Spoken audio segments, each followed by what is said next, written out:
आदमी ने बस धनुष उठाकर एक मूस पर निशाना साधा था, लेकिन जैसे ही वह घातक वार करने ही वाला था, उसे अचानक आसपास कुछ अजीब सा महसूस हुआ। इससे पहले कि वह कुछ समझ पाता, एक तेज भाला अचानक उसकी ओर आ गया। इस झटके से वह पेड़ से नीचे गिर पड़ा और उसके हाथ में पकड़ा शक्तिशाली कंपाउंड वो भी 2 टुकड़ों में टूट गया। उसने देखा कि छिपे हुए दुश्मन अभी भी उसकी ओर तीर चला रहे हैं, तो जॉन तेजी से पास की घास में छिप गया, क्योंकि घास की ऊंचाई खुद को छुपाने के लिए बिल्कुल सही थी। इसी दौरान उसने चुपके से देखना चाहा कि उसका पीछा करने वाला कौन है, लेकिन अगले ही पल घास में से अचानक एक आदमी निकल आया। ये देखकर जॉन बुरी तरह डर गया और घबराकर उल्टे पांव जंगल की ओर भागने लगा, लेकिन पीछे का बदमाश उसे छोड़ने वाला नहीं था। वह बिना घबराए लगातार उसका पीछा करता रहा, मानो वह बस एकदम सही मौके पर हमला करने का इंतजार कर रहा हो।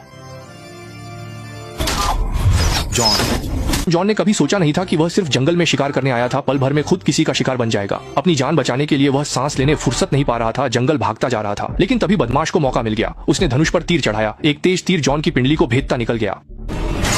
अचानक हुई इस घटना से जॉन तुरंत ही पहाड़ी से नीचे लुढ़क गया, लेकिन इस वक्त उसके पास सोचने का समय ही नहीं था। उसे एहसास था कि वह बदमाश जल्दी ही पीछे से आ जाएगा। जॉन ने बिना कुछ कहे अपनी तलवार निकाल ली और फिर अपनी बुरी तरह घायल टांग को घसीटते हुए एक खंडहर में छिप गया। लेकिन वह बदमाश भी पीछे से उसका पीछा करते हुए आ गया। हालांकि जैसे ही वह आदमी घर के अंदर आया, जॉन का कहीं कोई पता नहीं था। असल में जॉन लकड़ी के फर्श के नीचे छिपा हुआ था और वह ऊपर खड़े बदमाश के जल्दी चले जाने की दुआ कर रहा था। उसे यह पता नहीं था कि बदमाश के अंदर आते ही उसे फर्श के नीचे कुछ अजीब सा महसूस हो गया था। मैंने तुमसे कहा था कि मुझे एक ट्रॉफी चाहिए थी। जैसे ही बदमाश ने लकड़ी के फर्श को अपने पैर से तोड़ दिया, उसने सीधे जॉन पर तीर कमान तान दी और धमकी दी कि वह फर्श के नीचे से बाहर आ जाए। चूंकि बदमाश के हाथ में हथियार था, जॉन को मजबूरी में चुपचाप बाहर आना पड़ा। लेकिन जैसे ही वह बाहर आया, उसे सामने वाले ने जोरदार लात मार दी और जॉन के संभलने से पहले ही सामने वाले ने अचानक उसे एक रस्सी फेंक कर दी और कहा कि वह रस्सी को अपनी टांग के छेद से निकाल ले। बदमाश की धमकी के आगे जॉन को मजबूरी में उसकी बात माननी पड़ी। अगले ही पल जॉन को उल्टा लटका दिया गया। जॉन दर्द से चिल्ला रहा था, लेकिन बदमाश के चेहरे पर जरा भी दया नहीं थी, बल्कि वह गुस्से से भरा हुआ था। इसके बाद उसने चाकू निकाल लिया और जॉन को हमेशा के लिए खत्म करने की तैयारी करने लगा।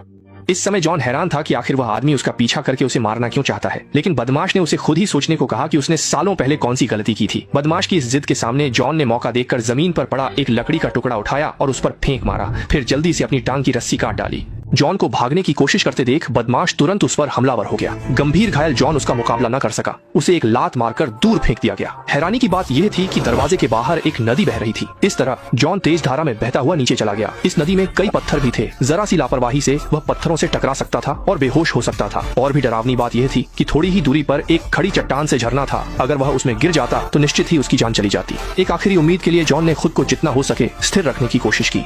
सौभाग्य से उसने एक पत्थर कसकर पकड़ा, जिससे उसकी जान बच गई। उस बदमाश के फिर से पीछा करने के डर से जॉन जल्दी किनारे पर चढ़ा और वापस जंगल की ओर भागा। हालांकि वह फिलहाल उस बदमाश से बच गया था, लेकिन उसकी टांग का घाव लगातार खून बहा रहा था। खून रोकने के लिए वह तेजी से एक गुफा में छिपा, फिर चकमक पत्थर से आग जलाई। जब शरीर का तापमान सामान्य हुआ तो वह बाहर गया और कुछ जड़ी बूटियां तोड़ लाया। असल में एक अनुभवी शिकारी होने के नाते वह इन जड़ी बूटियों को अच्छी तरह जानता था।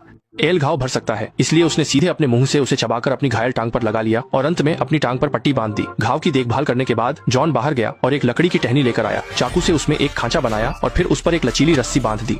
इस तरह उसने एक साधारण आत्मरक्षा का हथियार बना लिया। इसके बाद जॉन बिना समय गंवाए अपने जंगल के छोटे घर की ओर लौट पड़ा। असल में आज उसका बेटा अपनी पत्नी के साथ घर आने वाला था, इसलिए उसे जल्दी से जल्दी घर पहुंचना था। लेकिन रास्ते में ही उसकी वॉकी टॉकी से अचानक बदमाशों की आवाज सुनाई दी। I believe in him no we exist।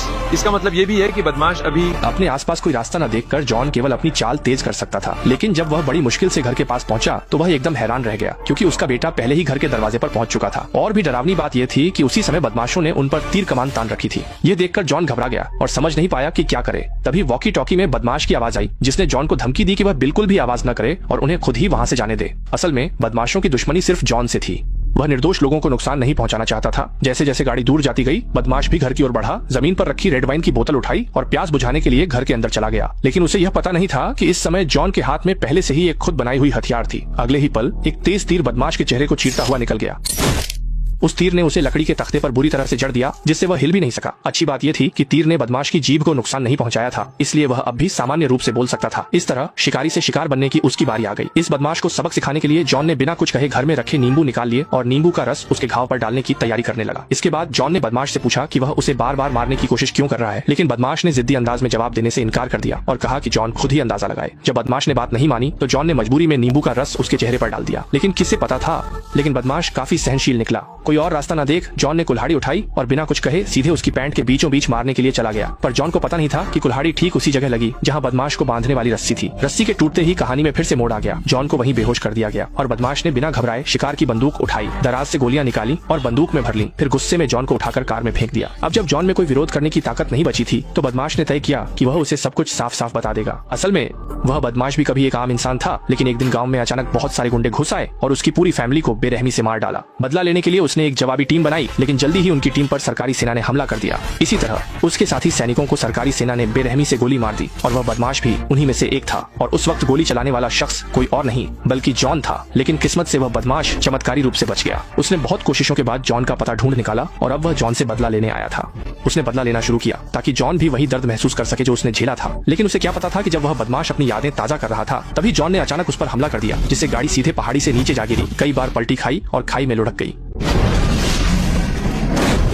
पता नहीं कितनी देर बाद मौत को मात देकर जॉन कार के नीचे से बाहर निकला और बिना कुछ कहे सीधे शॉटगन की ओर रेंगने लगा। लेकिन जैसे ही वह मुश्किल से रेंग रहा था, जैक भी बेहोशी से जाग गया और जमीन पर पड़ी एक सिग्नल फ्लेयर उठाकर जॉन की दिशा में चला दी। लेकिन जॉन ने उसकी बिल्कुल परवाह नहीं की और लगातार शॉटगन की ओर रेंगता रहा। आखिरकार उसने शॉटगन हासिल कर ली, मगर जैसे ही जॉन ने जैक पर निशाना साधा, जैक के मन में जरा भी घबराहट नहीं थी, क्योंकि उसने पहले ही गोलियां छुपा दी थीं।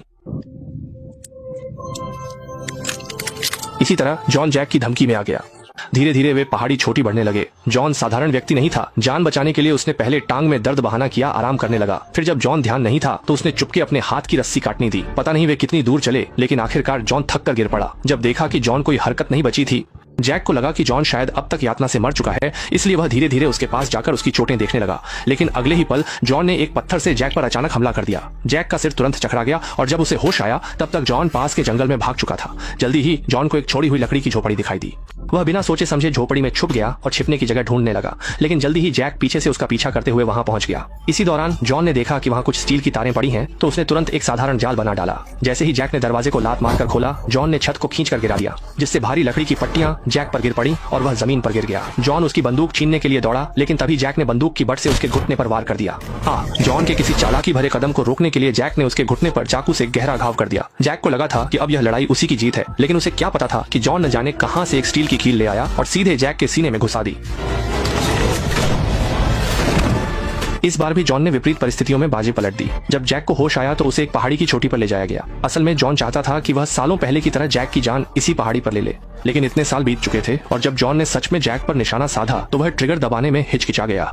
आखिरकार काफी मानसिक संघर्ष के बाद उसने अपनी शिकार बंदूक उठाकर खाई में फेंक दी। लगता है कि उसने अपनी सारी नफरत छोड़ दी है, क्योंकि उसका मानना था कि असल में वे दोनों गलत नहीं थे, गलती सिर्फ युद्ध की थी। वे दोनों ही युद्ध के शिकार थे। जैक ने युद्ध के कारण अपने परिवार को खो दिया था और जॉन ने युद्ध के कारण जैक पर गोली चलाई थी। वे दोनों ही युद्ध द्वारा मजबूर किए गए बेबस लोग थे और कहानी के अंत में दोनों पहाड़ी की चोटी पर बैठकर अपनी अपनी मुक्ति पूरी करते हैं। इसी के साथ फिल्म समाप्त होती है। ठीक है, मैं हूँ न्यू मूवीज। इस कड़ी में बस इतना ही। अगली बार फिर मिलेंगे। अलविदा।